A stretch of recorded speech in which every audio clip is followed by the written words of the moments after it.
Theo here. Oh, certainly. For the clear well right now, we've mainly been holding that the level real low. Depending on if you've seen it recently, on that Ronald side, the leak is very minimal. You know, it's still going on the Roslyn side there, but as much as anything with the clear well, there was just a bit of a misconception with the previous public works personnel that we needed that thing either for chlorine contact time or storage, and neither is the case.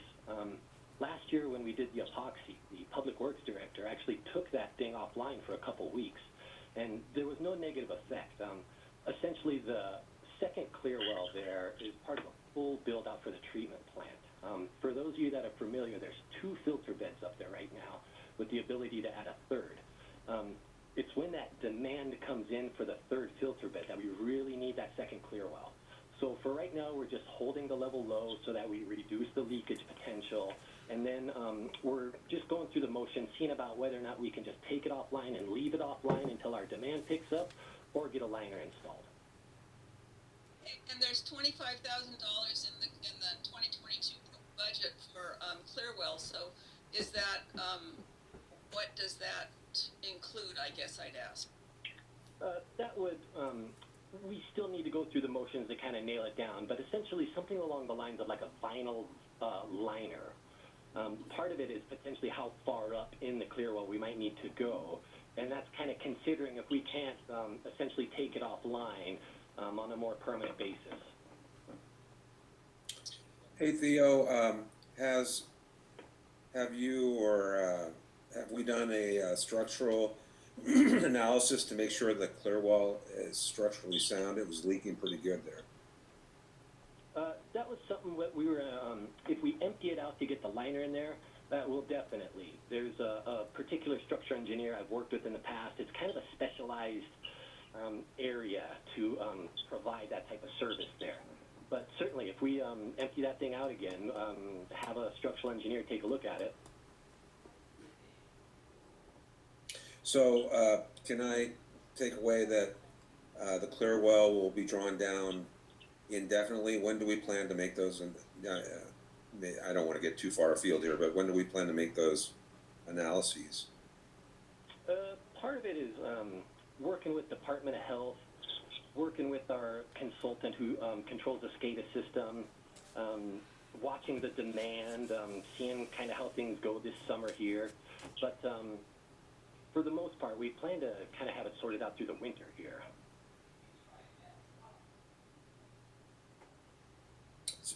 Yeah, that was my question. Is I mean, you had said that theoretically it could be drawn down indefinitely, but does that mean we wait to determine the fix? Or, I mean, in my opinion, we should move forward to determine, you know, because it does, I'm sure it does act as a redundant contact.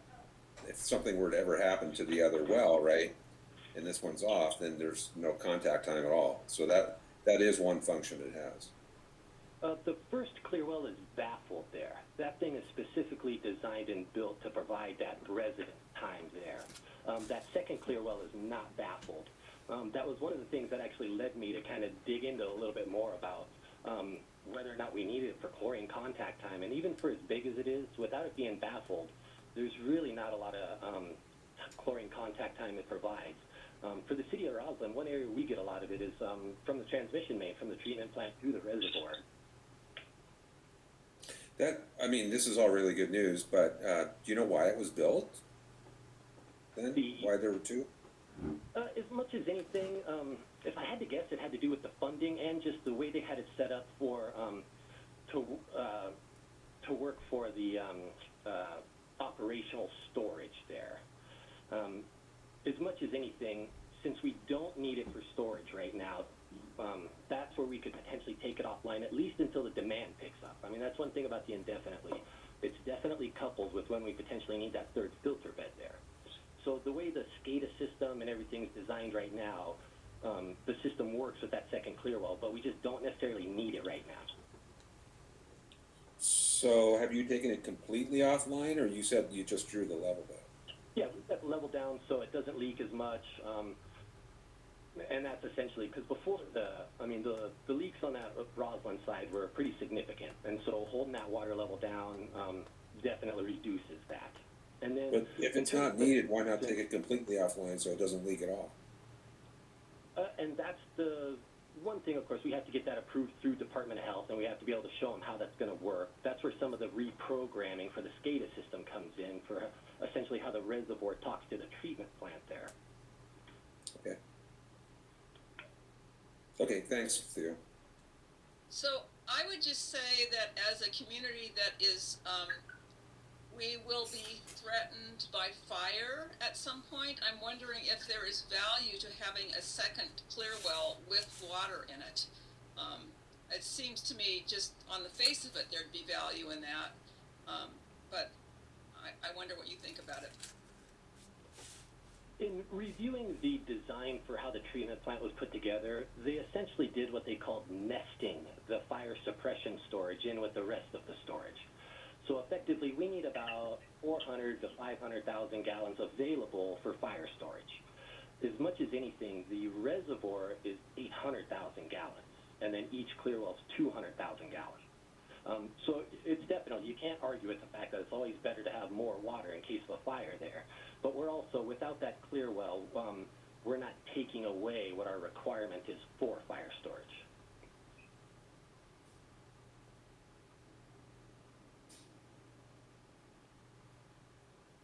And one quick follow-up on that, I would say, we haven't had a licensed structural engineer in there to do an inspection, but we did last year when we had the divers in there to apply the epoxy. It's one of the reasons that we went with the divers is because they were able to video inspect the entire inside, kind of top to bottom all around. It's one of the things in there where, you know, there was no obvious cracking, no sort of rebar showing through. From the inspection that we did, it'd be tough to pinpoint something where you say, oh, you know, that's a big issue. Well, I guess the point, Theo, from my perspective, is just checking the box, right? Yep. If the structure is reviewed and it's good, then let's go ahead and remediate it. But even though it might be remote, if the structure is not sound, then there's no point spending the money to remediate.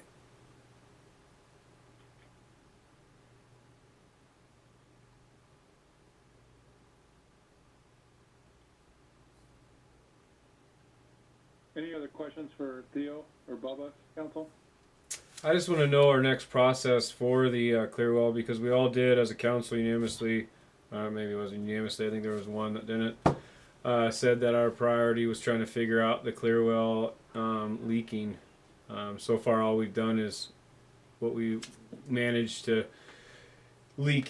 get a less of a leak. So I just want to know, are we moving forward on this year, or are we waiting till spring to see the structural integrity? Are we moving quickly on this, or are we waiting? Right now it's a bit of a holding pattern. After we did the epoxy last year, we tried the grout injection this year, and nothing's really held. Yeah. As much as anything with that clear well, what's very obvious, it's not so much that the epoxy didn't work, it's not so much that the grout injection didn't work, it's just that wherever we patch up a spot, the leak just moves over. So as much as anything, by spring, we'll have it nailed down about whether or not we're going to empty it, leave it empty, do the structural, or whether or not we're going to empty it and then do the structural and then get a liner in there. Okay. So our timeline roughly spring. That's all I was looking for. Yep, to have it essentially get to a point where we, by that point, we've made a final decision and we're ready to act on it essentially. Okay. Thank you. And it is. That clear well it's a conundrum, everybody. You know, I've taken a shot at trying to get it patched up. The new Public Works lead's taken a shot at getting it patched up. The previous Public Works director took a shot at getting it patched up. All in all, that's the thing. There's no big cracking or structural kind of obvious. It's just a lot more of the bad concrete pour. Yeah, this is Tom Mitchell. I have a quick question for you. Having met with COG last week on Thursday, has Mark Cook from the Public Works for the county reached out to you for the additional $200,000 we need for the Penn Place bottleneck stormwater project? Yes, he and I traded voicemails. Okay, great. That's all I needed to check. I don't need to go into it anymore at this point, but thank you. I just wanted to follow up. He specifically noted in his voicemail that you had given a referral, and I appreciate it. Great, thank you.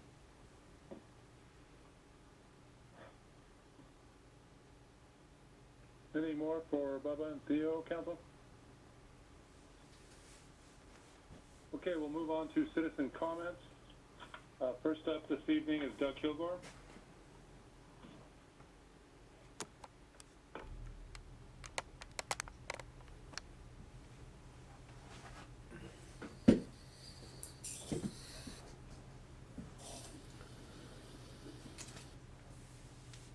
Doug's coming. Oh, Okay. can you hear me? Hello, can you hear me? Yes, Doug, I can hear you. Thank you. It's Doug Kilgore, 145 North 5th Street. Thank you for the opportunity to speak tonight. I'm asking, do you intend to hold a public hearing as the agenda shows and allowing comments on the budget proposed? Yes. You will be. Thank you. I'm pleased to hear that the city is not moving forward with the proposed FPA. I asked council members to read the letter I sent and ask the council to support efforts to put together a plan for restoration of the Roslin urban forest with assistance of the DNR and with actual planning. The forestry activities over the last year have occurred without reference to any plan, to the best of my knowledge, without reference to our comprehensive plan or the land stewardship plan. And for better or for worse, we have a situation now where we can move ahead to try to protect the forest, and we should do it in the best way possible. Secondly, although this does concern the budget, it concerns more greatly the matter of public process. And tonight's meeting is proceeding with a budget proposal that was disclosed, as far as I can tell, this morning and offered to the public for review this morning. I'm not sure what members of council received these documents, these complicated budgetary documents, or how much time they had to consider them. Certainly members of the public that had anything else to do today have not had a chance to consider them. And it has been said that one can't explain by malfeasance that which is explainable by incompetence. And yet, when a practice of dropping documents at last minute on the public, complicated documents, continues and continues again and again, you see a transfer of power from the public and members of the council to the mayor and the administration. I'm not sure how much time any of you have spent studying these documents. So I would ask members of the council, for your own reasons, to stand up and support a better process where these documents come out in advance so that you and members of the public can consider them and make thoughtful comment, questions, and criticism, constructive. Thank you very much. So I'll just speak to that. The budget was available the first week in October. It has been available since then. We've attached it to each agenda. In fact, the only reason we put it on tonight's is because we just thought we should, even though it was attached to last meeting's agenda. There's no change in the budget from the first week in October, except for the 20% increase in the police funds that we talked about, the council talked about 2 weeks ago. So the budget has been available this entire time, and it can be looked over this entire time. There's no change. So I know that council's been looking at it because they've asked questions. And It would have been helpful if you had said there was no change in this document, and then we wouldn't have had to read it. Thanks, Doug. And next up is Ellie Ballou.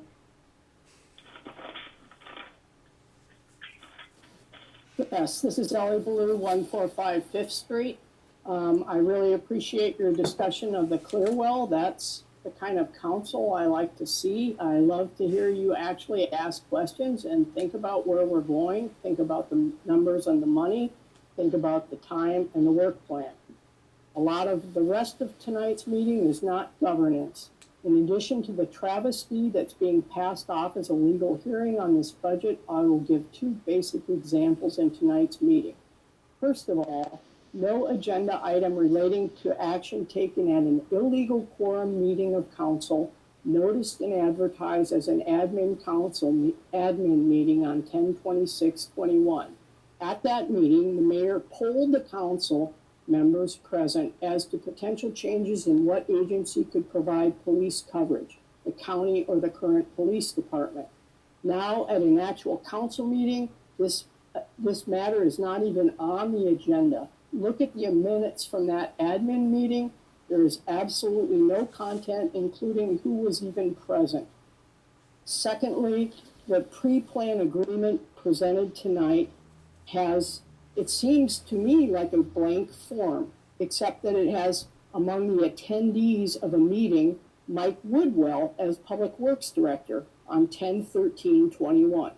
I think that's probably not accurate. It seems to lack any of the required content.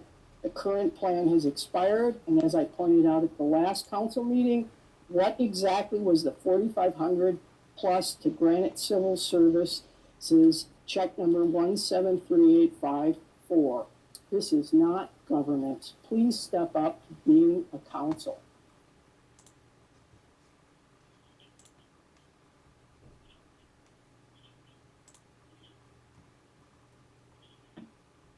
Thank you, Ellie.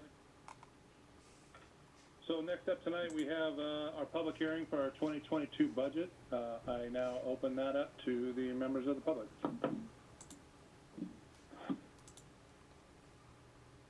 Say your name and your address, please, if you'd like to speak.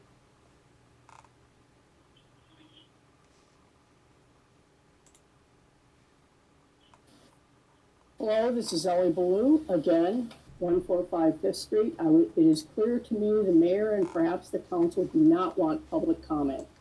The notice run in the paper states documents a citizen could receive from the city, but that is not so. We had a few hours to review these documents. To say this is the same budget is a bit disingenuous since the format has changed. Perhaps the numbers are the same, but not everyone can run pages and pages of digital documents and compare them in a 5 to 6 hour period before this meeting. There is no information in the agenda packet or announcement that makes it clear a citizen can speak during the two hearings without having registered days before. There is no way to submit written comments during these hearings. In content, there is still several legal elements missing. The salary range is not included in the draft. There is no 2020 year of comparison. And so I question whether this even is a legal draft of the budget to have the hearing on. Also, there are another legal requirement, no specific capital facilities, projects, or equipment. An example of Tom Urin's question on some of Theo's reports concerning future maintenance and costs would be an example of what might occur in a legal document. There is no breakout of project cost or funding. That's part of that's an element. The elements of the forestry costs and practices are not outlined in detail. I ask that my written comments for the council meeting be included in the record of this hearing since there is absolutely no other way to present written comments. And I can't say that I thank you because this is really upsetting to me.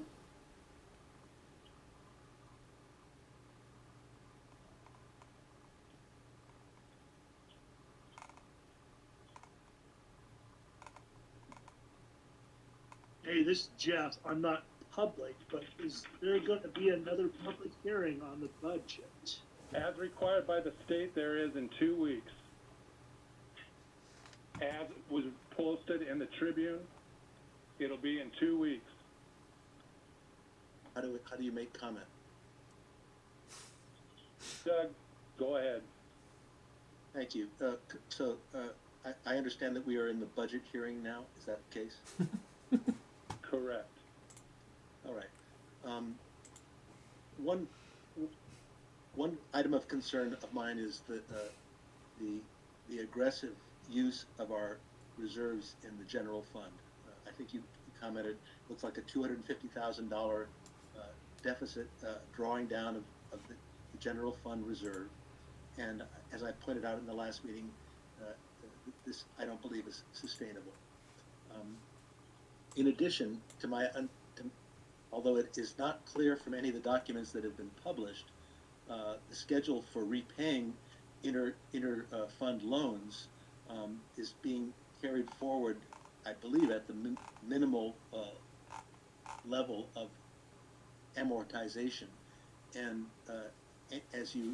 although you did point out that only 5% of our reserves are being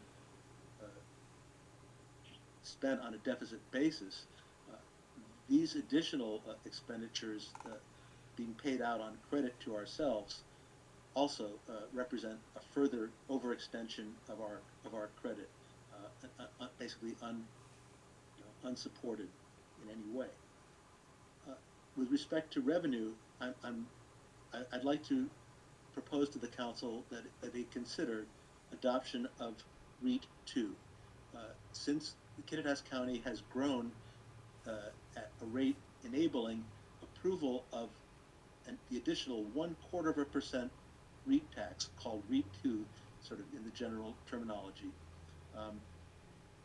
This can be put into place and implemented by the council by a council vote without requirement of a vote of the people. And this has been confirmed to me by officials in the Department of Commerce.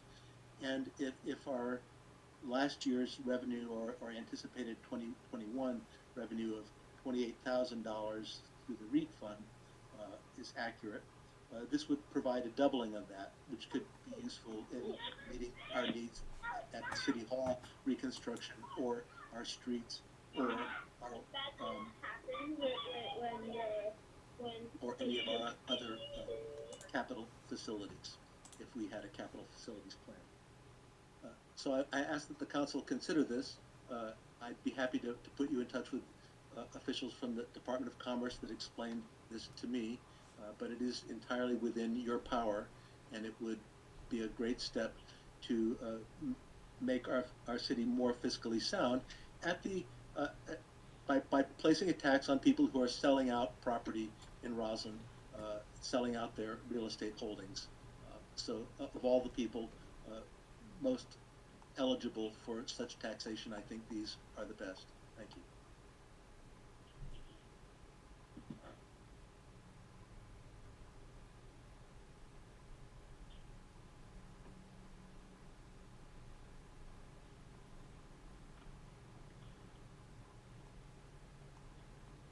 Any other public comments during public hearing for the 2022 budget? This is Jeff, but I'm a council member. Hell, you're still a member of the public. All right. I think we need to have a public hearing that's in person to do this correctly. I mean, I feel very uncomfortable with this budget moving forward. The stuff that I got from the city today, I appreciate your letter, Mr. Mayor, but it's, the budget numbers that was presented today, I can't download it. Most of the stuff is, it doesn't make sense. So I think we need to have more public hearings and probably a council study session with this, so we can just get right down to the nuts and bolts of it. I've wanted, to buy a new grader, or not a new grader, but a new front end loader. Maybe that's right or wrong. We probably need some city staff, but there's nothing in there that's, shows us support on how we can do city staff. How we can get a clerk treasurer position filled, which is a requirement.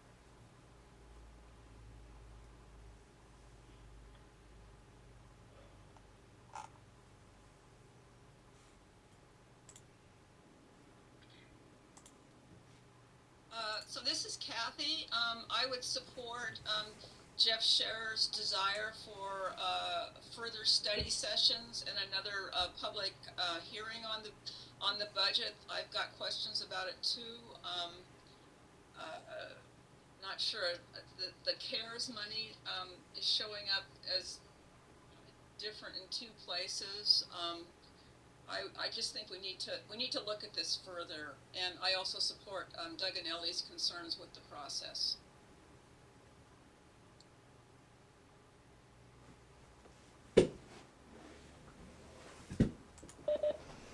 Yeah, I'm all for having a special meeting and sitting down and making sure we're all happy and understanding of this budget.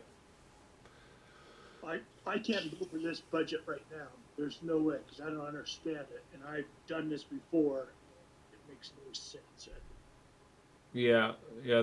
This one's definitely a lot trickier to read, especially this new one that we got. I had to finally scroll over and I found the revenues finally. But compared to previous budgets, it's definitely a lot different.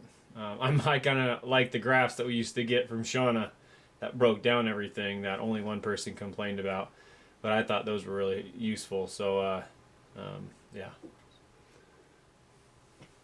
I this is Tom. I would I think additional getting together and talking about it would be helpful for me. I have a handful of questions that as I dug through it, I'm starting to get more familiar with the format, but I think we can make everybody more comfortable by getting together in person and being able to have a good discussion about it so that we can truly understand it.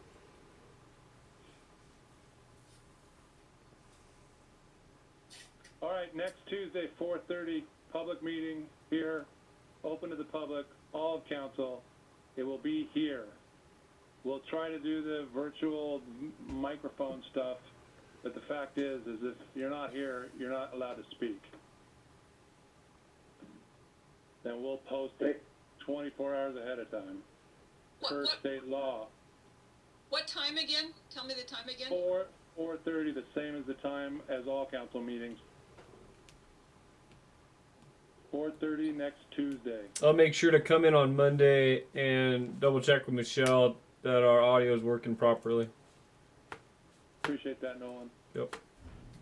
And if the electronic copies are difficult, the staff can print you out copies on the wider paper or whatever you need.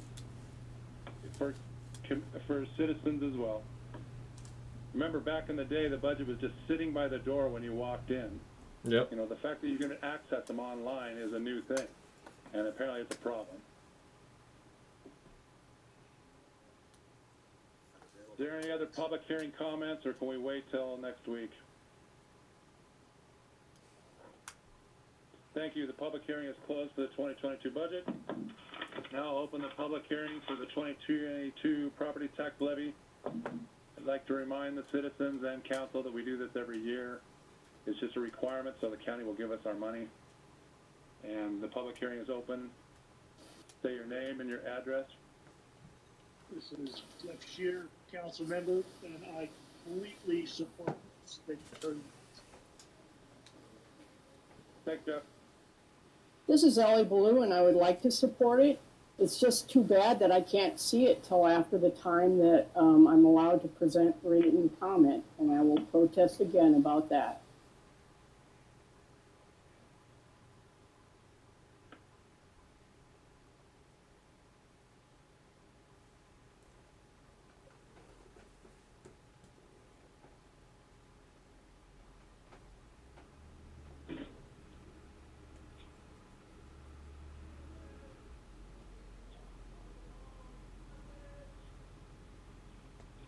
Kathy here, I support the property tax levy increase of 1%.